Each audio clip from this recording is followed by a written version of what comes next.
Hello again, everybody. Red of Half Century Collecting Sports Cards with another episode of my favorite 400 cards. We've cracked the top 100 now. These are the cards shown last week, including the 358 Hank Aaron variations, Roger Maris, a Millot, 69 Reggie Jackson with a 69 pack, and a T205 Zach Wheat.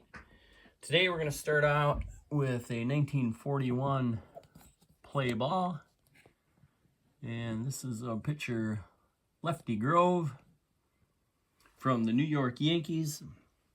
Now, a pretty sweet image, I think, there of Lefty showing off his teeth, except those are probably not his real teeth, because at 6'2" and 125 pounds when he was scouted, and then in his early days at 6'2", 145 pounds in the minor leagues, they decided to pull all his teeth, as that was a medical remedy at the time for skinniness, to try to, get players to eat better, thinking that their teeth would be kind of rotten, which probably a lot of them were at that age, but something that was done to Lefty. And he did gain a little weight, but he always was a somewhat skinny pitcher. This was towards the end of his career, and actually a resurgent year. He was a star in the 1930s for the Yanks, and then this 1941 season, after he had been fading a little bit, he went 15-5. He was a 4-time 20-game winner, and his best year was 1934, when he was the Triple Crown winner for pitchers. That year going 26-5 with a 2.33 ERA and 158 strikeouts. Led the league in pitching WAR at 8.4. The league leader that year in hitting WAR was his teammate, Lou Gehrig, who had 10 WAR in a big season. In fact, Lefty was kind of the guy that bridged the gap in his career from the Lou Gehrig era to the Joe DiMaggio era, and with that ended up in 5 World Series. They won them all. In those World Series, he was 6-0 with a 2.86 ERA in 7 World Series starts. And you wonder why an ace only gets 7 World Series starts in 5 World Series. Partly because the Yankees were just so dominant that they won 3 of those World Series in 4 straight. The other one in 5 games, and then one that took 6 games. Now, Gomez, kind of looking like this card, he looked like a goofy guy, and his nickname was El Gufo. He had another nickname, Goofy Gomez. He liked to pull pranks. One time late in his career, went up to bat as the sun was kind of going down a little bit, so getting a little bit dark, and fireballer Bob Feller is on the mound. And Lefty goes up to the plate and lights a match. And the umpire says, "You think you're going to be able to see Feller's fastball with that, with that little light?" And Gomez says, "No, I'm a crappy hitter." He was a 147 career hitter. He said, "I don't have a chance to see his fastball, but I just hope that Feller can see me." So that was Lefty Gomez. All right, next on our list for the day, we have got a football card going to 1961 Topps. This is Jim Brown's 4th season, or 4th card, I should say. Rookie season was 57, first card 58. And I think it's just a pretty cool image. Also happens to be the only Jim Brown card that I own. Probably the best running back of all time. And as you can see from the back of his card, flip. He's over 5,000 career yards already, just 4 years into his career. That year there, had a 5.8 yards per carry, leading the league with 1,257 yards. He played 9 seasons in the NFL, was an All-Pro all 9 of them, and led the league in rushing 8 of them. He was also, as you know, at Syracuse, a big-time lacrosse player, 2-time All-American, Hall of Famer in lacrosse.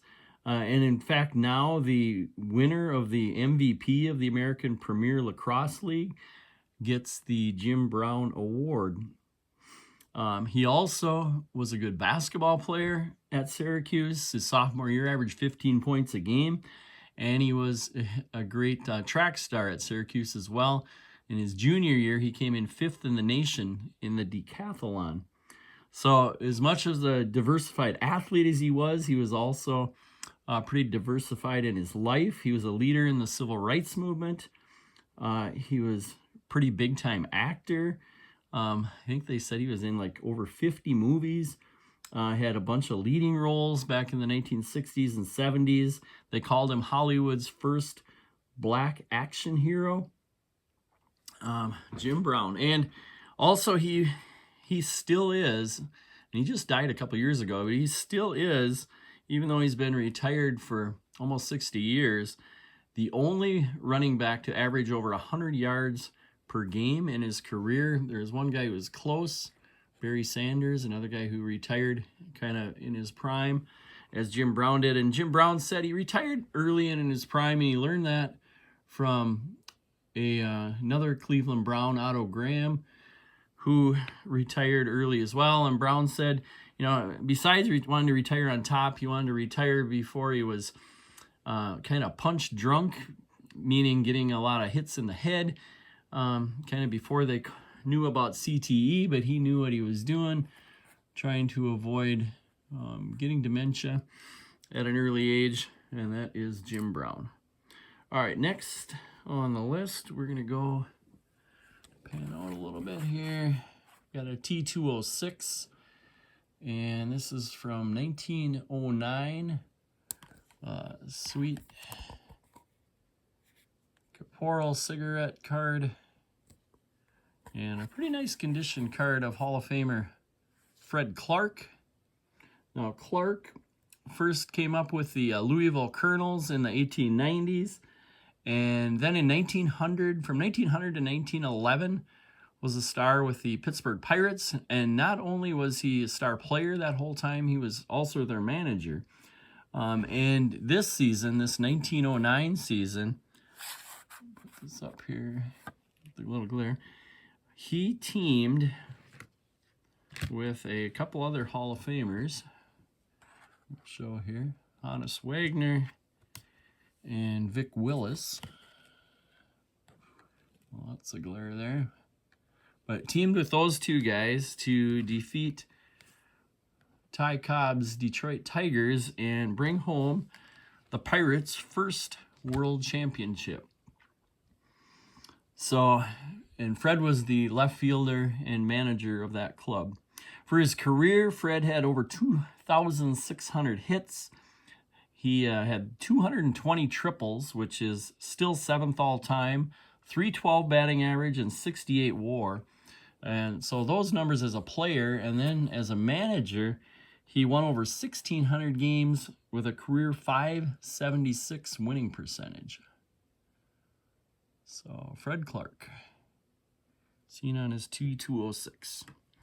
All right, next we are going to go back to the 1960s with, I think, one of the sweetest cards from that year, in the first year that they came out with that Topps All-Star Rookie Trophy, and that is of Willie McCovey's rookie year, his 1960 card. Amazing rookie season he had, even though he didn't play his first game, and it talks about this on the back of his card there, where you see season's highlight, July 30th, first major league game, went 4 for 4. So he didn't come up until July 30th, almost August, before his first game. And then he ends up the season with 13 homers, hitting .354, and winning the MVP award. Now, one of the reasons it took the Giants so long to call McCovey up is because he was a first baseman, and they had another future Hall of Famer playing first base in Orlando Cepeda. So over those first few years, one of them had to play outfield. At first it was Cepeda, later it was McCovey. Neither of them played very well until Cepeda ended up getting traded to the Cardinals. But as I was looking at that Willie McCovey I'll show you this. Found a 1968 Sporting News where Willie McCovey is on the cover. Now, this is the year of the pitcher. And that's a cool picture there of McCovey hitting off a another Hall of Famer, Jim Bunning, pitching. Talks a little bit about him, and so I'm going to page through this a little bit because the next page, we got a big article on sophomore Rod Carew. That's pretty cool. They talk about the All-Star game coming up here at the Astrodome, which was new, and talking all about all the different things you can do near the Astrodome. Oh, there it is again.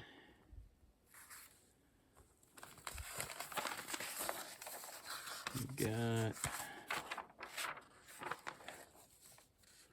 little article about Curt Flood passing Ducky Medwick on the Cardinals hit list. More about McCovey. That's kind of a cool ad. Harry Carey and Jack Buck for KMOX.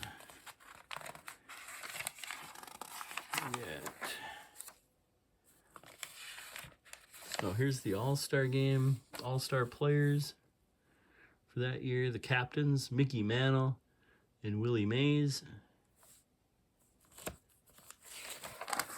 List. Got a few other things I thought were cool in here. There's Barry Bonds just got called up here this week. Hit a grand slam in his first game. Talk about his big, still packed, hitting a home run. And what else have we got?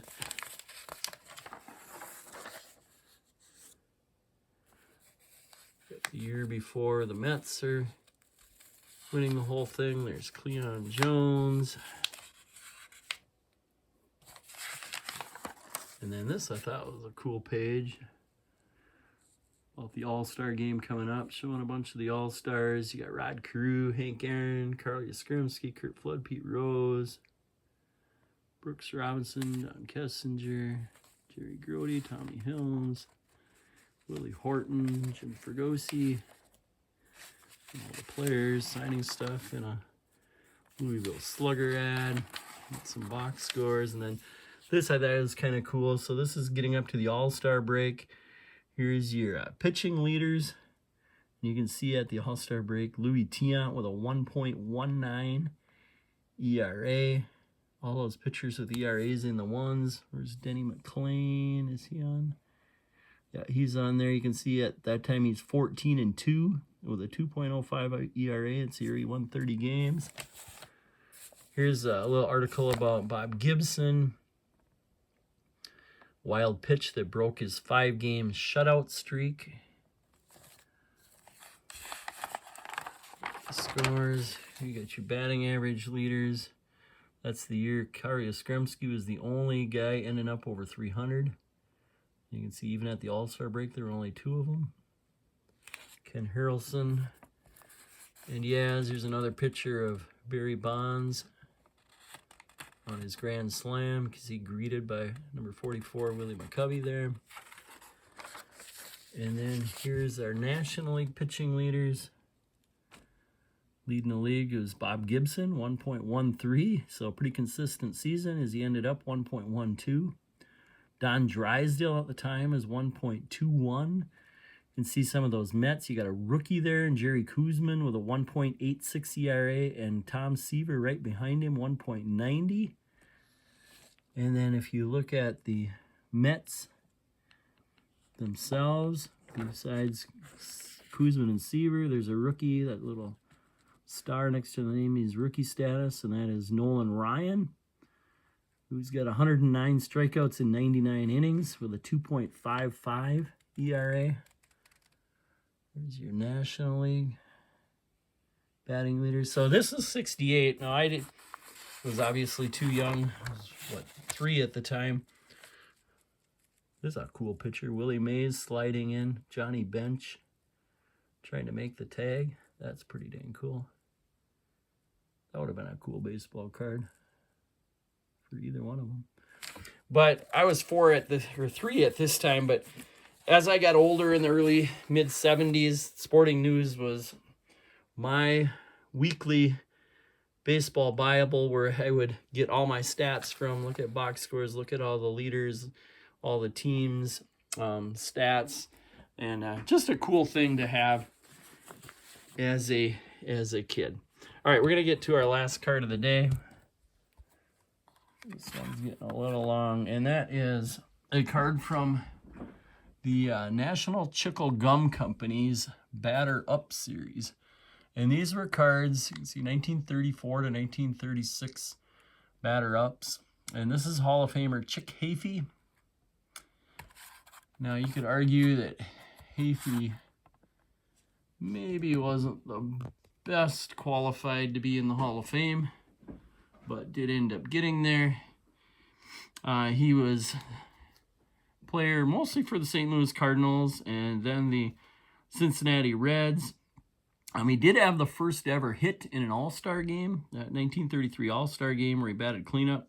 And he did win a couple World Series, 1926 and 1931. And he did have 6 straight years where his worst batting average was .329, and he won the batting title in 31 at .349. But those were probably about, really the only good or great seasons that he had. Played just 13 years, and in his career he had 1,466 career hits, 164 homers. Did have a .317 batting average, but just 31 career WAR. So bespectacled Chick Hafey. These are blank back cards. You can see a little perforation. They were meant to pop up the head part, kind of. So black and white cards, 192 card set. Batter Up Chick Hafey. All right, that's all we got for the day. Take a quick little recap of the cards that we showed. And we'll see you again next week. Take care, everybody.